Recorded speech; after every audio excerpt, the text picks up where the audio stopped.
최근에 토트넘이 프리미어리그에서 가장 득점력이 좋은 팀이거든요. 실제로 지금 프리미어리그에서 브라이튼이 4경기에서 12골, 그 다음이 맨시티와 토트넘이 11골로 토트넘이 프리미어리그에서 두 번째로 득점이 많은 팀이에요. 그리고 실제로 포스테코글루 감독이 공격적인 축구를 추구하다 보니까 공격적인 측면에서 토트넘이 많이 달라졌다는 평가를 받고 있죠. 이번 시즌에 토트넘이 좋았던 것 중에 하나가 어떤 거냐면 본머스나 벌리, 최근에 이 팀들의 축구를 보면 밀집 수비를 하고, 그렇기 때문에 토트넘이 어려워했던 팀들이잖아요. 그런데 본머스랑 벌리가 감독이 바뀌면서 공격적인 축구를 좀 하기 시작했어요. 그러다 보니까 최근에 본머스와 벌리를 만날 때 이 팀들이 올라오니까 뒷공간을 공략하면서 득점을 많이 했었죠. 특히나 손흥민 선수가 최전방에 있기 때문에 올라오는 팀을 상대로 너무나 수월하게 공격을 했었어요. 최근에 어떤 흐름이었냐면 벌리도 그렇고 본머스도 그렇고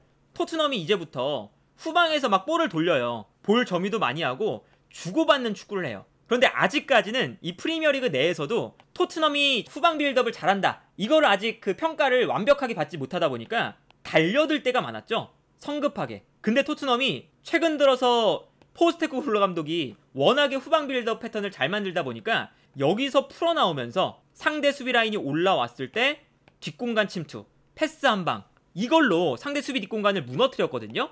9월 A매치가 끝나고 시간이 점점 지나면 토트넘의 후방 빌드업 체계가 잘 잡혀있구나 라는 게 모든 프리미어리그 팀들이 알게 될 거고, 그 순간 토트넘보다 약한 팀들은 수비 라인을 내릴 가능성이 매우 높습니다. 그러면 여기서 이제 수비 라인을 내리게 된다면 토트넘이 어려움을 어쩔 수 없이 겪을 수밖에 없거든요. 우리가 최근에 벌리전에서 좋았던 게 손흥민 선수 원톱이었잖아요. 왼쪽에 솔로몬, 오른쪽에 쿨루셉스키, 이렇게 배치가 되어 있었는데 손흥민 선수의 원톱은 결국에는 이게 밀집 수비에 대한 고민이 있을 수밖에 없어요. 왜 그러냐면 손흥민 선수가 전형적인 9번이 아니기 때문에 상대 수비가 그냥 밀집해버리면 요 박스 안에서 경합해줄 수 있는 선수가 당연히 부족할 수밖에 없거든요. 그래서 토트넘이 히샬리송이 어느 정도는 폼을 회복해서 좋은 플레이를 해주는 것이 필요하다라고 말씀을 드리는 게, 요럴 때 박스 안에서 경합해줄 수 있는 선수가 결국엔 토트넘에 남아있는 공격수 중에서는 히샬리송이 유일하거든요. 그래서 이렇게 밀집 수비가 있을 때는 히샬리송이 박스 안에 들어가 있고 크로스를 올려주면서 히샬리송이 단순하게 마무리를 하는 이러한 패턴도 분명히 필요합니다. 그리고 이러한 패턴이 지금까지 어떻게 됐었냐면 지난 시즌까지는 케인이 있었죠. 사실은 토트넘이 밀집 수비에 고전하다가 크로스 한 방, 케인의 헤더, 이걸로 이겼던 경기가 굉장히 많거든요. 그런데 이제는 케인이 없다 보니까 이 박스 안에서 경합해줄 수 있는 선수 히샬리송의 역할이 책임이 막중해요. 그런데 히샬리송의 컨디션이 좋지도 않고, 여기서 이제 우리가 중요한 건 뭐냐면 히샬리송이 아무리 박스 안에서 좋은 모습을 보여준다고 하더라도 케인처럼, 홀란드처럼, 레반도프스키처럼 상대의 밀집 수비가 형성되어 있을 때 단순하게 크로스, 박스 안에서의 득점, 이런 걸 할 수 있는 선수는 전 세계에서도 몇 명 없습니다. 그러니까 이게 아무래도 프로 선수들끼리의 싸움이고, 그리고 더군다나 가장 세계에서 실력이 뛰어난 프리미어리그 내에서의 싸움이기 때문에 아무리 약팀이라도 밀집 수비를 해버리면 풀어내기가 힘들어요. 여기서 중요한 건 본질적으로는 이 수비를 어떻게 해체할 수 있을 것인가가 조금 더 중요하다, 이렇게 볼 수가 있겠거든요. 최근에 토트넘이 포스테코글루 감독이 보여주고 있는 패턴, 좌우 측면을 넓게 쓰면서 상대 수비를 좌우로 끌어낼 때가 많아요. 이렇게 끌어내면서 안쪽에 공간을 만들어내는, 이게 첫 번째로 중요하고요. 여기에 더해서 이제 토트넘이 한 단계 더 발전을 한다면 왼쪽에 손흥민 혹은 오른쪽에 이제 브레넌 존슨 같은 빠른 선수가 이제 배치가 되고, 이렇게 좌우 측면으로 수비가 끌려나가는 순간 요 안쪽 공간으로 뒤에 있었던 포로, 사르, 우도기, 이런 선수들이 계속 침투해 들어가면서 어떤 모습을 보여줘야 되느냐, 상대 수비를 뒤로 물러나게끔 해줘야 됩니다.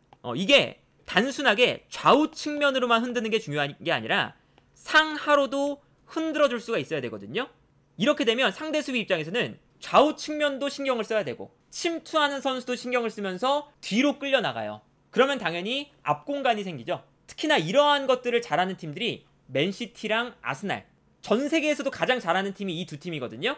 상하 좌우를 모두 흔들면서 상대의 밀집 수비를 억지로 풀어내는 것을 잘합니다. 그냥 단순하게 뭐 맨시티가 홀란드가 있기 때문에 밀집 수비가 형성되어 있다고 해서 홀란드 하나만 보고 크로스를 올리는 그런 축구를 하는 게 아니에요. 요 장면이 맨시티가 가장 정석적으로 보여주는 장면이라고 할 수가 있어요. 상대 수비가 중앙에 밀집해 있죠. 그러다 보니까 맨시티가 어떤 방법을 쓰냐면 일단 측면적으로 넓게 패스를 뿌려줍니다. 상대 수비를 측면으로 유인하는 거죠. 그래서 반대편 측면에는 베르나르도 실바가 볼을 받아줘요. 사이드라인 끝에 있죠. 그때 상대 수비가 한 명 끌려 나오죠. 그러면 여기서 끝이 아닙니다. 끌려 나올 때 스톤스가 침투에 들어가면서 베실바가 뛰어들어가는 스톤스에게 패스를 보내줘요. 그러면 당연히 수비수가 또다시 스톤스를 따라가겠죠. 근데 여기서 그냥 스톤스가 이 공간을 활용해서 득점을 기록한다거나 어시스트를 만든다거나 그런 움직임이 아니었습니다. 스톤스가 볼을 받으니까 어떤 장면이 나오냐면요, 안쪽으로 들어가잖아요. 그러니까 상대 수비가 뒤로 물러나요.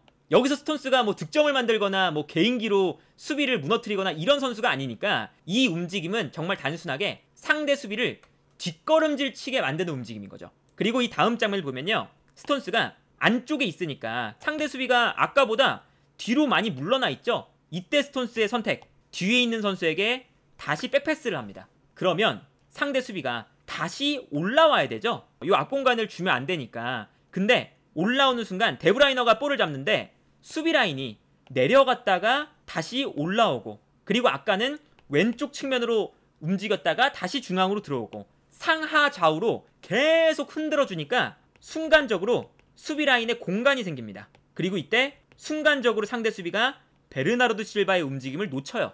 여기서 패스가 들어가고 여기서 베르나르도 실바가 볼을 잡아서 득점을 만들어내는 모습을 볼 수가 있었죠. 정말 정석적인 장면이거든요. 좌우 측면 넓게 쓰고, 그리고 넓게 끌려 나올 때 다시 직선적으로 활용을 하면서 상대 수비를 뒤로 물러나게 만들고, 물러났다가 다시 끌려 나오니까 다시 앞으로 나오고. 그러니까 상대 수비 입장에서는 측면으로도 가야 되고 뒤로 물러나기도 해야 되고 앞으로 다시 올라오기도 해야 돼요. 지난주에 있었던 아스날과 맨유의 경기도 마찬가지예요. 이건 이제 맨유가 밀집 수비를 하는 장면은 아니지만 아스날이 약간 마르티넬리가 중앙으로 들어오면서 진첸코가 올라갈 수 있는 공간을 만듭니다. 진첸코가 왼쪽 측면을 넓게 쓰고 있죠. 그리고 오른쪽 측면에는 사카가 넓은 공간을 쓰고 있어요. 그러니까 맨유의 수비가 좌우로 분산될 수가 있는 거죠. 그러면서 진첸코가 이번에는 측면에서 볼을 잡아요. 아까 말씀드렸던 것처럼 사카와 진첸코가 넓게 위치하면서 수비를 좌우로 분산시키고, 그 순간 안쪽으로 마르티넬리가 들어갑니다. 이거는 상대 수비를 뒷걸음질치게 만드는 거죠. 그래서 이 다음 장면을 보면요, 마르티넬리가 안쪽으로 들어가면서 패스를 받으니까 전체적으로 맨유의 수비 라인이 뒷걸음질치고 있는 걸 볼 수가 있죠. 그리고 이때 상대 수비가 뒷걸음질치니까 웨데고르한테 공간이 납니다. 그래서 이 다음 장면을 보면 요 공간이 나오면서 컷백, 그리고 여기서 웨데고르의 득점. 요 장면도 되게 정석적인 장면이에요. 그러니까 이렇게 이 밀집 수비를 풀어낼 때 앞에 그냥 키가 큰 공격수 한 명을 그냥 세워놓고 무한 크로스를 올리는 게 아니라 전술적으로 상대 수비를 한 명 한 명 끄집어내면서 공간을 만드는 거죠. 그리고 포스테코글루 감독도 아마 이러한 전술적인 방향을 원할 겁니다. 셀틱에서도 빠른 선수들을 원했던 이유가 바로 여기에 있거든요. 그러니까 포스테코글루 감독이 괜히 요 앞쪽에 빠른 선수를 선호하는 게 아니거든요. 그러니까 셀틱에서도 지난번에 말씀드렸지만 후르와시켜고 아주 키가 작은 측면 공격수를 원톱에 배치를 했었죠. 근데 셀틱이 그 스코틀랜드에서는 압도적인 강팀이기 때문에 셀틱을 상대로 밀집 수비를 한 팀들이 있었어요. 그리고 후르와시켜고가 워낙에 키가 작기 때문에 박스 안에서 경합이 안 된다는 단점이 분명히 존재했습니다. 하지만 셀틱이 지난 시즌 압도적인 우승을 차지했던 건 빠른 선수들을 위주로 상대 수비를 한 명 한 명 끌어냈기 때문에 그렇거든요. 토트넘도 그렇게 할 거예요.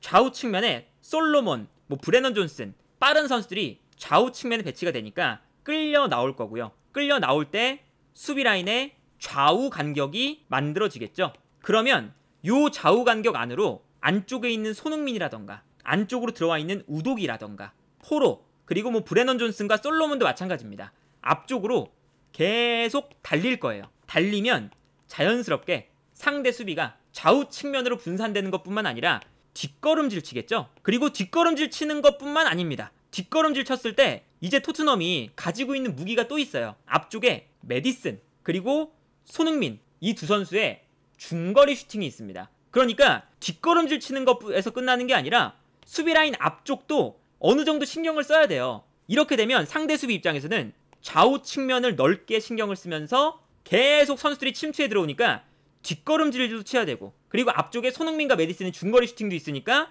앞쪽도 신경을 써야 돼요. 상하 좌우를 모두 공략을 하는 거죠. 이게 만약에 수준 높게 이루어지면 아마 아까 보여드렸던 맨시티나 아스날 같은 상대 수비를 하나하나씩 끌어내면서 공간을 만드는 그런 축구가 가능해지는 거고, 이러한 축구가 가능해지면 최전방에 정말 키가 큰 9번 공격수 없어도 상대 수비를 공략할 수 있는 충분한 전술적인 포인트를 만들 수가 있다. 다만 당연히 이러한 것들이 시즌 내내 매경기 통하진 않죠. 답답할 때가 분명히 와요. 어떤 경기에서는 이러한 패턴이 잘 안 풀릴 때가 있고, 이거는 당연히 아스날도 마찬가지고 맨시티도 마찬가지거든요. 그러면 이때 지난 시즌 아스날과 맨시티의 차이는 결국 홀란드긴 했어요. 홀란드가 정말 이제 이런 패턴도 안 풀리고 상대 수비가 체계적으로 준비가 돼 있고 수비가 공간을 안 내주고 이런 경기에서는 사실은 크로스 한 방, 홀란드 헤더, 이게 가장 특효약이긴 합니다. 근데 이번 시즌에 토트넘이 그 역할을 할 수 있는 케인이 없는 상태고, 그래서 아마 이번 시즌에 토트넘이 뭐 케인의 부재를 어느 순간은 느끼겠지만 이렇게 전술적으로 좌우 측면을 흔들고 그리고 뒷공간을 흔들고 수비라인 앞공간을 흔들고 이러한 방식으로 아마 프리미어리그에서 밀집 수비를 상대하지 않을까 싶습니다.